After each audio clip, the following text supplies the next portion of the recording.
1 in 4 Australians is Catholic. Many now face a crisis of faith.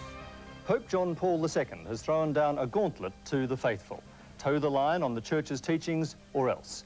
Just when they thought their conscience was clear on personal morality, birth control and extramarital sex are back to haunt them. Tonight on Four Corners, Australian Catholics debate the papal encyclical which has divided their church. Leading the debate will be one of the bishops charged with turning the flock back to the old hard line, Bishop George Pell from Melbourne. And one of those he has to convince, the head of Australia's Jesuits, Father Bill Uren, a moral philosopher who lectures in bioethics at Melbourne University. Welcome to the program. Veritatis Splendor, the splendour of truth. That's the title John Paul II gives his encyclical letter. It's clear that truth means different things to different Catholics. Many Catholics will welcome the Pope's truth as vitally needed leadership in a moral vacuum.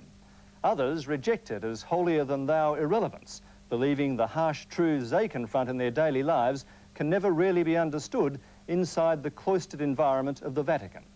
But the encyclical is far more than a Catholic prescription for life. At its core, Veritatis Splendor is about reasserting papal authority. When Pope Paul VI first banned artificial contraception back in 1968, he was not merely making a stand against a few liberals, but flying in the face of the collective wisdom of the Church. This was Vatican II, a mighty gathering of some 2,600 Catholic bishops assembled by Paul's predecessor, John XXIII, to modernise the Church. It told Catholics to follow their own informed conscience. Then a special commission appointed by Pope Paul himself to advise the pontiff on the specific issue of birth control found overwhelmingly in favour of the Church accepting contraceptive devices like the pill. When the Pope finally responded 2 years later with Humanae Vitae, expectations were understandably high. The 8,000-word encyclical was published first in Latin, and its contents later made public in English. It's the big one, under the title birth control. On the Regulation of Birth. Acceptance by the Catholic Church of artificial birth control is condemned by conservatives as a soft option, designed to simply hold the waverers. But there's also concern to avoid loss of face in the Holy See. In yesterday's encyclical, however, Pope Paul has used the strongest possible language to reject any change in the Church's traditional position. It's against. The Pope has But it rejected can't all be. forms of artificial It's meant to birth be control, for. including the Everyone's contraceptive expecting a yes. He has also Humanae Vitae caused anguish for millions of Catholics, including many in the clergy. But Pope Paul's encyclical has never shaken off the shadow of Vatican II, with its more liberal message for the faithful.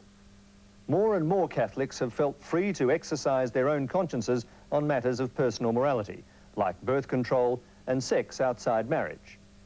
John Paul's encyclical is aimed squarely at this moral drift. Veritatis Splendor seeks to stop the rot by reasserting absolute moral truths from on high. Again, millions of ordinary Catholics will be in torment. But the real crisis for the Church may be within the clergy itself, for it is those who preach and teach to Catholics who are directly confronted by the papal edict. You're saying there is a place for informed debate, but that place is behind closed doors.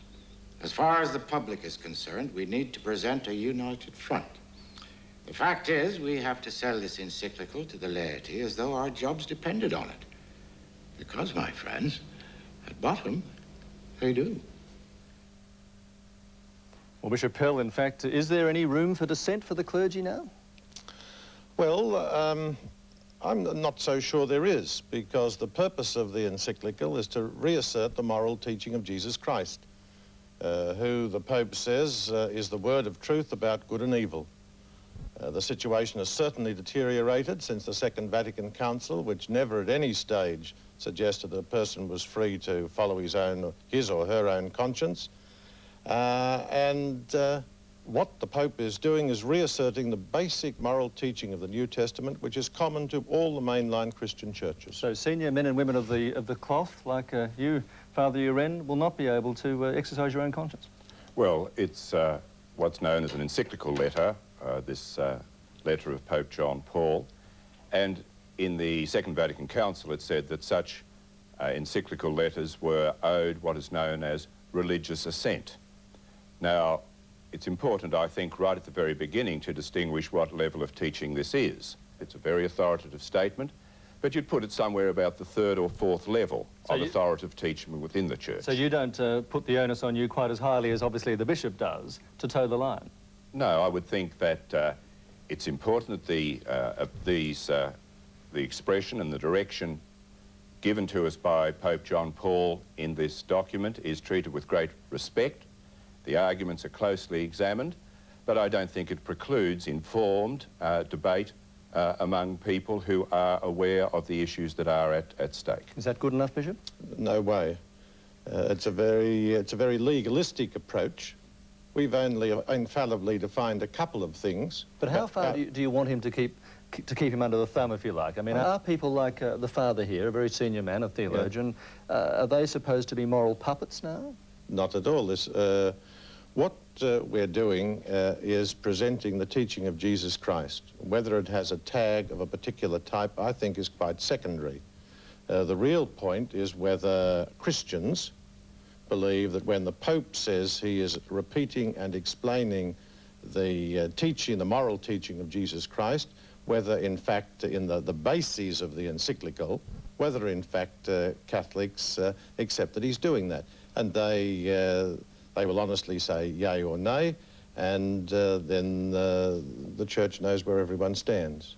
I'd like to hear from some of the men and women of the cloth in the audience here. Do any of you feel somewhat intimidated by the bishop's version of the encyclical?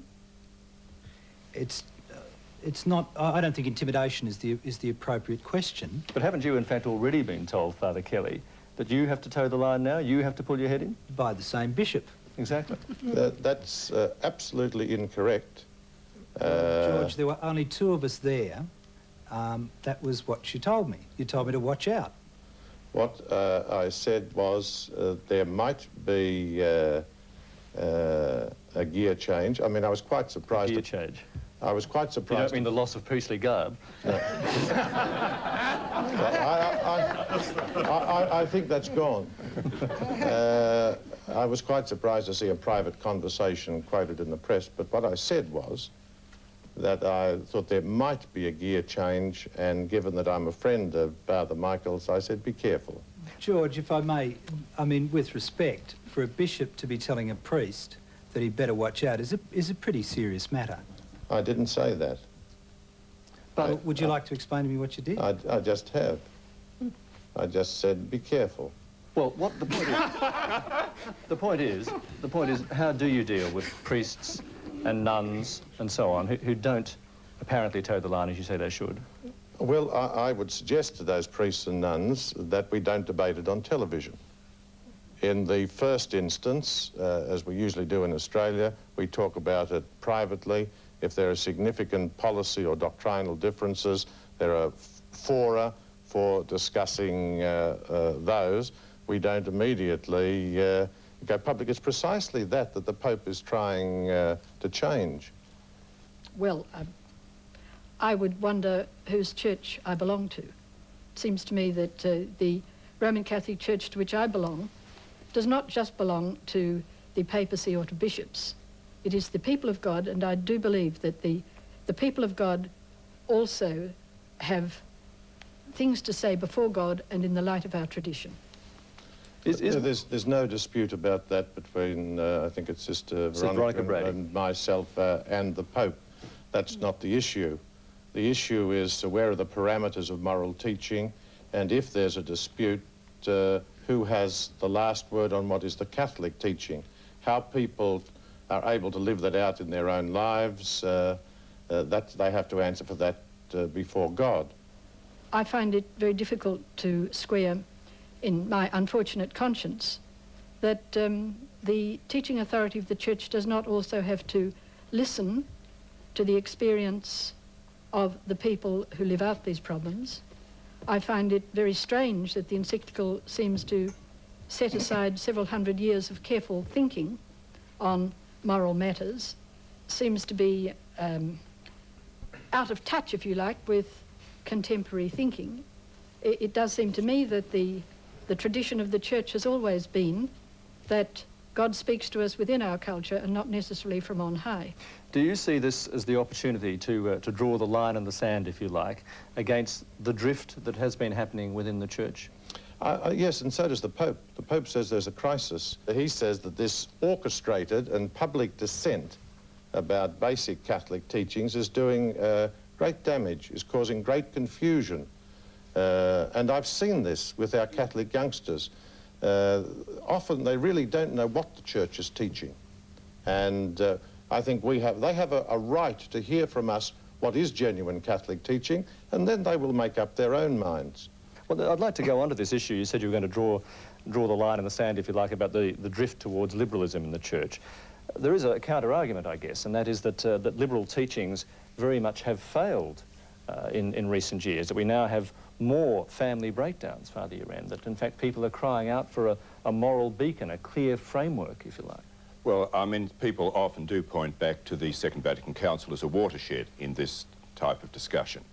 And obviously there has been a considerable breakdown in a variety of areas, family areas and other areas in which the Church has spoken hitherto very authoritatively. But I think to trace that back exclusively to, as it were, a further discussion among members of the Church to say this is responsible for the breakdown, I think is an exaggeration.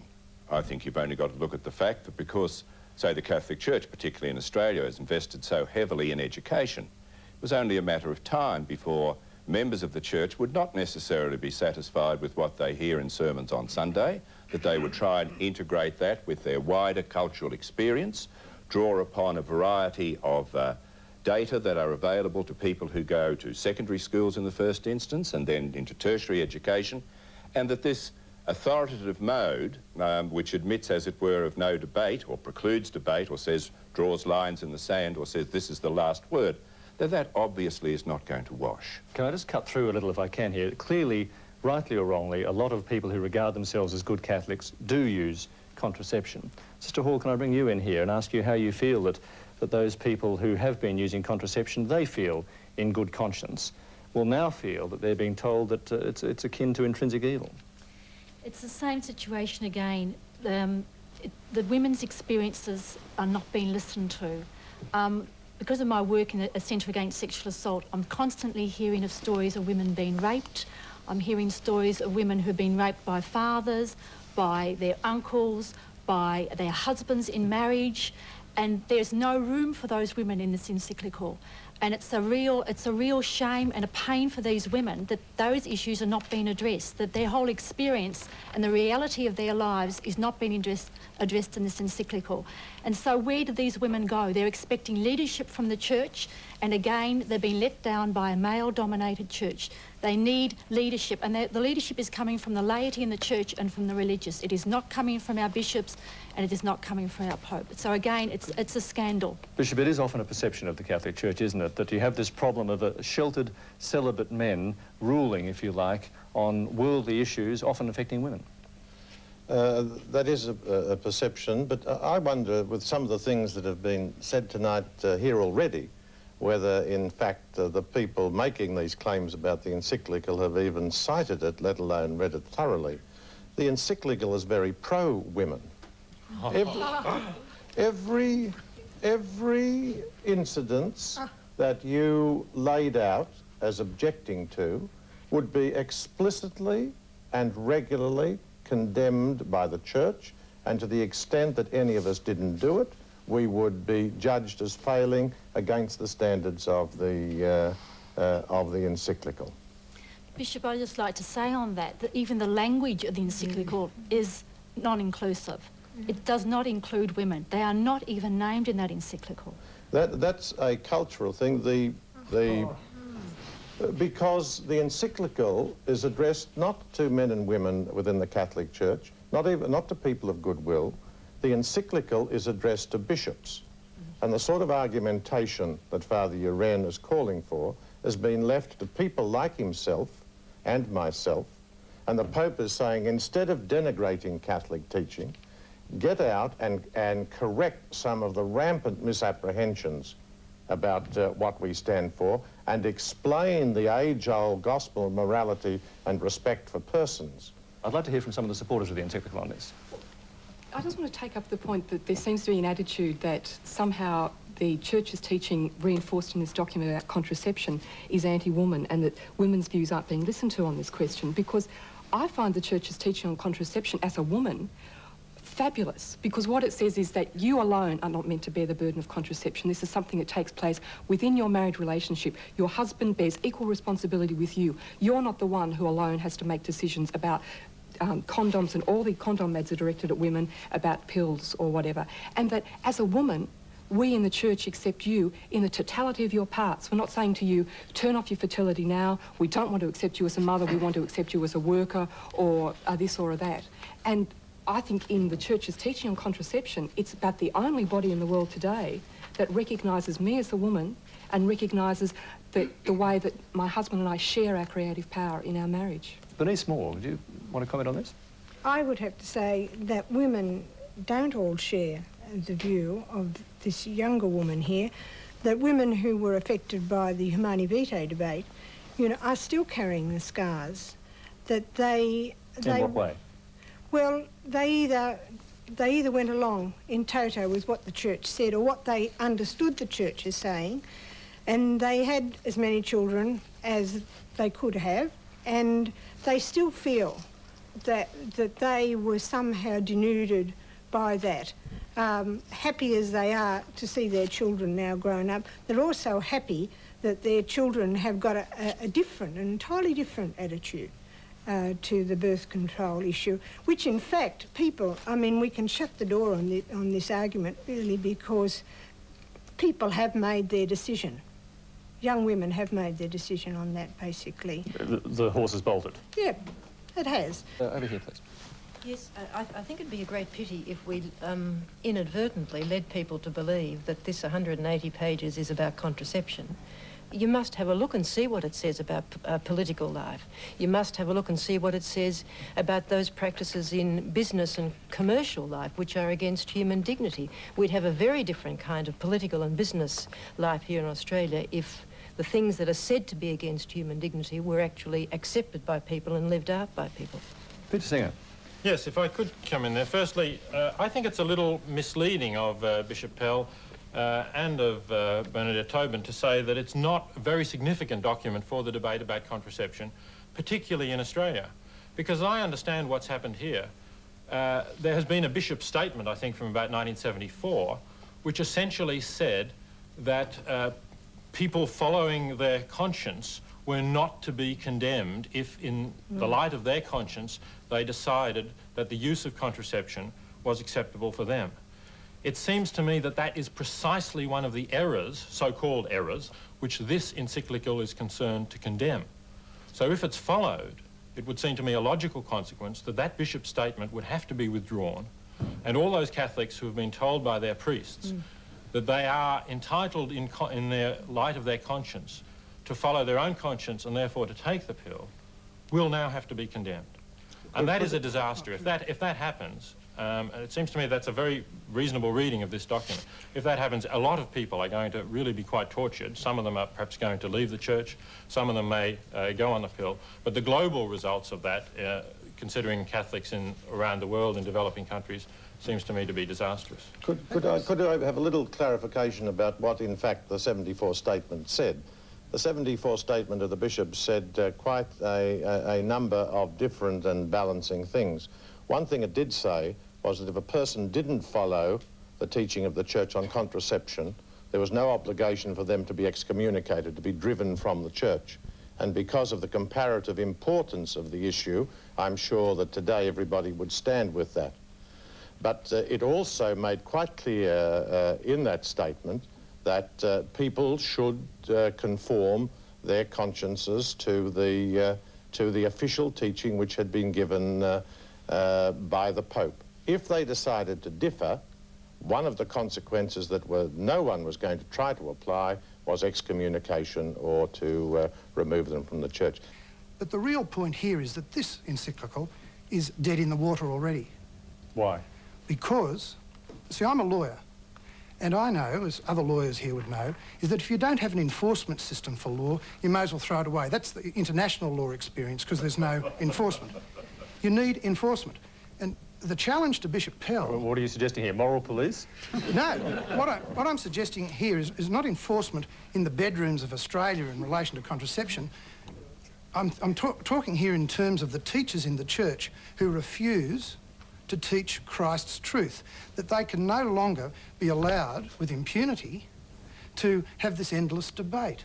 That it doesn't matter how many encyclicals are put out, until Bishop Pell and his fellow bishops remove those persons, those dissidents, from places of authority and put people in those places, in seminaries, in schools, as their auxiliary bishops, as head of the Jesuits in Australia, until there are loyal Catholics in those positions, people will not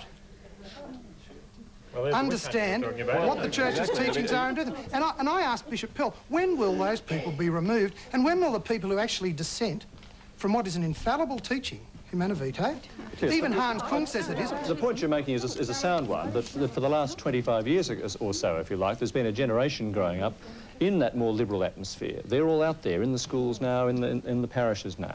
How are you going to deal with that? Well, we've got to be careful not to crush the weak reed to... Not too carefully saying. Thank you, George. Thank you, George. And the appeal of Christ, of course, was first of all to example and persuasion. For 300 years in the Roman Empire, we had no force or anything like that. What the Pope is saying, though, is basically along those lines, that people in official positions on important issues should teach substantially what the Church teaches. But if they don't? But my parish priest doesn't. When are you going to remove him? If he continues willfully and deliberately to teach, as he does in my parish, I won't mention it, that contraception, in fact, oral contraception, artificial contraception, is morally responsible, and that it's virtually a sin not to use it. When are you going to remove him? Well, I'm in the fortunate position as an auxiliary bishop, I can't remove anyone. Well, when is Archbishop Little going to remove him, or when is Bishop Heather going to remove him, so that my children will be protected from false teaching? If these people want to have their opinion outside the church, that's freedom of speech. But from in the church, we should receive Catholic teaching. If someone makes a mistake once or twice, you forgive them, you counsel them, you talk to them. But when they repeatedly do it for 25 years, we want them removed. We want to have shepherds, not hirelings. Maurice West, we haven't heard from you. I'd like just simply to make my intervention in the form of two statements. The first is mine, the second is that of a great historian. In all cases in the Church, authority is conferred. This is my statement. In the Church, in the case of the Pope, by election. In no case, however, is the power unlimited. Neither may it be used unjustly or in an arbitrary or despotic fashion. That is prohibited by the moral law of which this encyclical speaks so strongly. So the acts done in the exercise of the magisterium by individuals or organizations are never beyond clarification, criticism, or, when they merit it, outright condemnation. If this were not so, then, as Lord Acton wrote in 1860, spectres which it has taken centuries of sorrowful effort to lay would come forth once more. The bulls which imposed a belief in the deposing power, the bulls which prescribed the tortures and kindled the flames of the Inquisition, the bulls which erected witchcraft into a system and made the extermination of witches a frightful reality, would become as venerable as the decrees of Nicaea, as incontrovertible as the writings of St. Luke. Thank you. And it's precisely, I think, through the moral teaching of the New Testament, which this encyclical is reaffirming, that Maurice West is able to condemn the things that he did. We're not appealing to what the Church has done as the norm. We're appealing to the teaching of Christ. And the Pope is elected by the cardinals, but his authority comes not through his election. His authority comes from the power of the keys given to Peter by Christ, and he loses that power of the keys if he departs from the teaching of Christ. We can condemn these things because of the bases we have in New Testament morality, and we stand judged by them as every other person does too. Which brings us back to the point of what do you do with people who depart from that? And Veronica Brady, I know, wanted to say something on that. What disturbs and distresses me about some of the things that have been said this evening, and also about the general tenor of the encyclical, it focuses all the time on what is evil and what is wrong. Where, I ask you, is the passion that the gospel gives us for humanity, for love, for life? Where does the encyclical speak about relational matters? It seems to me very individualistic in its view of morality. Where does it bring us up before the great crisis facing God's creation, the great crisis of the environment, the great crisis of overpopulation, the great crisis of violence, the idolatry of the economic system under which we live? Instead, we're focusing all the time on notions of evil, and simply because this part of the Catholic tradition has so focused on sexuality, why are we giving the hope to the world that we as Christians have to give? Why must we be preoccupied all the time with what is sinful? May I add something here? Are you obsessed with sin? That's what this question is. I'm certainly not, and neither is the Pope. But I think there's no dispute amongst all honest Catholics that many people within the Church would be teaching moral teachings, which many of us here would object, and certainly the Pope would object to. I'm not naming names, but that is a commonplace, and I've never heard anybody seriously dispute it. It's a major pastoral problem, how we win the assent of Catholics generally to the moral teachings, also in the area of sexuality, which are contained in the New Testament and in the moral tradition of the Church. We've got a gigantic task on our hands, and it's one that needs to be done. On that issue, a critical issue. I mean, the Pope is right in saying in the encyclical that there is a crisis in the Church. He identifies it as a crisis of dissent. That is, people don't agree with what I think. The real crisis, though, is the crisis of assent. And that is that the vast majority of Catholics in Australia have withdrawn their assent to being led by this Pope and most of these bishops. Now, it's all very well for Bishop Pell to draw his line in the sand, but the fact is that for the vast majority of us, we don't care about his line in the sand. We're not going to be excommunicated, and we're not going to leave. It is our church. We're here to stay. And what this encyclical wrongly identifies as a crisis of dissent is a crisis because we no longer have confidence that those who proclaim leadership are capable of exercising it. Sounding like theological civil war, Bishop. I've got no doubt that the overwhelming majority of Catholic churchgoers and the overwhelming majority of people who call themselves Catholic will accept more than 90% of the moral teaching in this encyclic. I have no doubt whatsoever about that at all. Now, I'd like to turn that argument back to the Church. Anybody who knows the situation in the Vatican is aware that there's a particular coterie of theologians, moral theologians, who surround the Congregation for the Doctrine of the Faith. They have a particular philosophical position, which is a very respectable position. But the people who are, as it were, condemned in the encyclical happen to be, at this time, their philosophical adversaries. Now, I think what the Church needs to do, as individual consciences need to be well informed, I think the Church needs to do exactly the same, to take account of a wider range of philosophical opinion, of gender opinion, of people's experience. And that means married people. That's what I think we tried to do at the Second Vatican Council when they set up the Birth Control Commission that was referred to at the beginning. Got a wide range of people who had both expertise and experience. And they came up with significantly different conclusions. But because it didn't agree with what had been said previously, when I think we knew much less about the relational aspect of marriage, it was dismissed. Could we come back to the practical application of how it affects Catholic families? Please, sir, you're a doctor, I know. I'm a doctor. I work in the area of pregnancy help and counsel and talk to a lot of Catholic couples.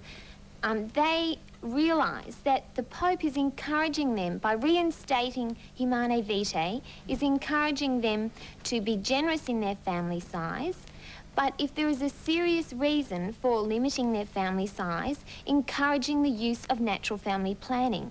Now, in last month's British Medical Journal, there was a very large, extensive survey on 20,000 women in India using natural family planning, and in avoiding a pregnancy, they had serious reasons in terms of poverty. In avoiding a pregnancy, it was 99% effective, which is as effective as the contraceptive pill in avoiding a pregnancy. All right, you mentioned India there, and I'd like to take the global picture up with Dr. Singer. Yes, thank you. As the doctor said, that the Pope is encouraging Catholics to have large families. I mean, I think that really ought to be enough when we look at the population of the world today and the environmental problems that Sister Brady mentioned. It seems to me the height of irresponsibility for any religious leader, particularly a religious leader followed by people in Latin America or other developing countries, to be encouraging people to have large families. And as for the natural methods, so-called natural methods of family planning, as you said, we know that they do not work, whatever this particular study shows, that in the long run they do not work, that they would require abstinence from sexual intercourse for long periods, which women are often powerless to actually bring about. And anyone who can say that it's favourable to women when they realise that power situation of men and women, I think, is really a little naive. And above all, it prevents sterilisation, which surely for couples who have completed their families is the most reliable, the most effective way. And this document is reinforcing the teaching that says that must not be allowed. Peter Singer raised the issue of global impact, I suppose, of this encyclical and Catholic teachings generally, and I think for non-Catholics that is certainly a very relevant issue, as I suspect it is for a lot of Catholics as well, not only in population terms, but in also the fight against AIDS, which of course came out since Humanae Vitae, I mean developed as a problem at the advent of AIDS since Humanae Vitae, and is also very much impacted on by the teaching on contraception. What do these Catholic workers, carers, do now who go into the field looking after AIDS patients? Are they to tell them, these infected people, not to use contraceptives? I mean, obviously, because we're like the anti-smoking campaign. We say quit. We say that the sexual activity is legitimate within a heterosexual marriage. We've got no mandate to teach that it's anything... But in Africa, there are parts of Africa where heterosexual AIDS is transmitted frequently, where the Church has been encouraging people not to use condoms. In part of Uganda, for example, there is 5 times the rate of spread of AIDS. Well, I would be surprised if that was related to the particular church teaching. That's an extreme case. But what we're keen to do is to contain the spread of sexual irresponsibility, not just in the related to AIDS, but right across the board. When Paul VI, the Pope, put out the encyclical on Humanae Vitae, he said that the widespread use of the pill would bring about a deterioration of moral standards. We've seen that. Increased divorces, increased abortions, increased number of childless, homeless children, increased number of one-parent families. The government has got an enormous bill in looking after all this, and this is related to the separation of sex from marriage. It's related to the demand for instant gratification and the flight from sexual responsibility. Encouraging people with the AIDS virus to continue having sexual intercourse using condoms is actually increasing the spread of AIDS, because condoms have a 10 to 30% failure rate. You're playing Russian roulette with the lives of the other person involved in that sexual act, because it is not an effective means of preventing the transmission of AIDS. Promoting the Church's teaching, which enshrines the importance of Christian human sexuality within marriage and being faithful to partners and not promiscuous, will certainly help prevent the spread of AIDS. This is just typical of the kind of morality that is completely oblivious to the way people really behave by trying to set a standard that it's impossible for people to comply to. It's the same with contraception and abortion. Bishop Pell blamed the pill for rising rates of abortion. The fact is, everyone knows that people who describe themselves as Catholics have a very high rate of abortion in this community. The reason is that they're not using contraception, then they get pregnant, they go ahead and have abortions. You can't have a moral standard so inflexible that it doesn't pay attention to the consequences of what happens. And that's what this document says. You should not take any account of the consequences of your teaching. You just preach the intrinsic wrongness of the act. Seems to me a crazy doctrine. Sister Hall, can you talk about that? Well, I actually don't work in the area of AIDS. I'm more in domestic violence and sexual assault. But it's the same. When a person is confronted in a crisis time in their life, they're not going to look for the teaching of the church to come to their own decision on this. They're going to be in relationship and having a discussion with God about where is God in this situation for them. And I would suggest that God is raging and God is in pain for those people. And then they make that decision in relationship with God. What do I do in this situation? That is where they stand. And I think the church seems to me to be non-pastoral in this issue. I'm hearing all this debate on an intellectual level, but I'm not hearing the pastoral, compassionate heart of Jesus in this matter. James Murray. I'm astonished by this debate because having read the encyclical from cover to cover several times, which I seem to detect some people discussing it have not done, and have relied upon the tabloids from London and other places to discuss the encyclical. And it's certainly not obsessive about sexual morality, and is a very elevated document. Anybody who's read it as a Catholic or not a Catholic would recognise that. Its exegesis of the rich young ruler meeting Christ and asking about eternal life puts God in the forefront. The discussion tonight seems to have ignored God altogether, or almost. I'm surprised to hear Jesuits who were founded to defend the papacy seem now to be defiant of the papacy. But it's a crisis. I knew you'd say it was outrageous. Let me finish, thank you. Let me finish. That's a libelous claim, James. It's not libelous. It's a libelous claim. The fact of the matter is... I won't stand for it. Well, you'll have to sit down and listen to it.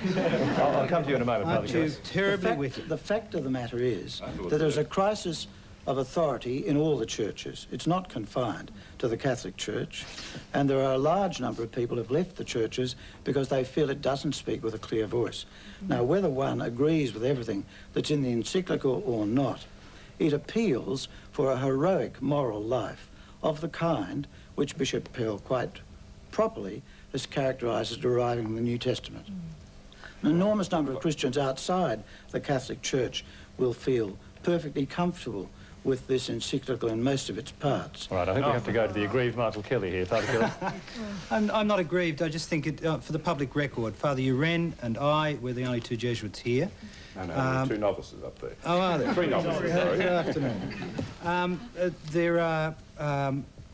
at no point has Father Uren defied the papacy. At no point in private conversation with me has he ever reflected anything of that. At no point have I ever questioned the authority of the Pope to teach in the ordinary magisterium and to receive religious assent. That is true.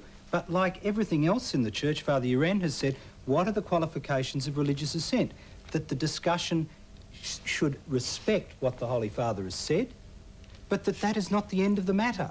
A quick comment from the Bishop, then I want to move on. Well, I'm pleased to hear about this Jesuit loyalty to the Pope in these cases. I'm a difficulty reconciling that with, say, in Eureka Street, regular attacks on the magazine. Would you care to name one, George? I'm just about to. Good. Regular attacks on the Holy Father for his teaching about against the possibility of the ordination of women. And would when you care to nominate where that was, George? I'm happy to provide it for you. The bottom line, anyway, Bishop, is the Pope beyond criticism by Catholics? No, the Pope is not beyond criticism. So why are we having this discussion then? Exactly.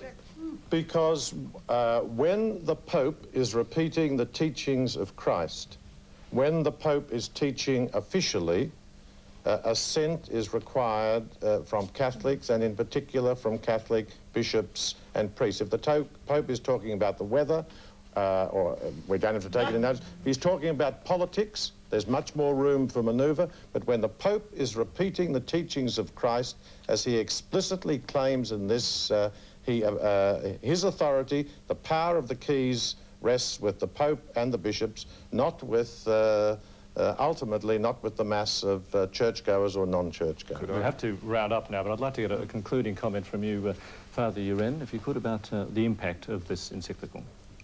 Well, I think, as I said, a number of people will be disappointed by this encyclical. I think there may be some people out in the church who had hoped that the church would change its teaching on things like contraception, things like artificial reproduction, even women priests, and so on. I think, granted, as I've said, the profile that the Vatican presently presents, that was a forlorn hope. I think there'll be other people who'll be disappointed, mainly moral theologians and moral philosophers, who will regret that the papacy has seen it its duty to take upon itself in very controverted philosophical issues, the description of the moral act. All this talk about intrinsically evil acts is, as I'm sure Peter Singer would agree with me, is an ongoing philosophical discussion. So you don't see this as the last word? No, no. And what I think the Church is doing is taking a stance there, and I don't think it's appropriate. Is the Pope wrong? No, I don't think he's wrong. I think he needs to produce better arguments than we have hitherto had presented to us in these very controverted issues to make the position that the Church holds more credible than it presently appears. Bishop. Well, the document is not a philosophical document. The first third of it is about Scripture. It's a moral theology document. Now, there are two tasks for religion. One is to set norms, ideals. The other side of things is to cope with human weakness. We're all weak. While the Church sets out these norms, we also preach the universality of God's forgiveness, if we're sorry. But no sin erases God's mercy. But you still have the problem of reinforcing those norms, as one of your flock mentioned before. And we need to do that for the well-being of our families and for the well-being of our society. We would, if we were closer, our practice was closer to the norms that the Pope is espousing, it would be a much happier and better society. All right, Bishop Pell, we'll have to leave it there. Thank you very much for taking part in tonight's debate. And thank you also, Father Uren, and to all the people in our audience, thank you very much for coming into the studios this evening. And that's all from Four Corners tonight. I look forward to your company same time next Monday night. Until then, good night.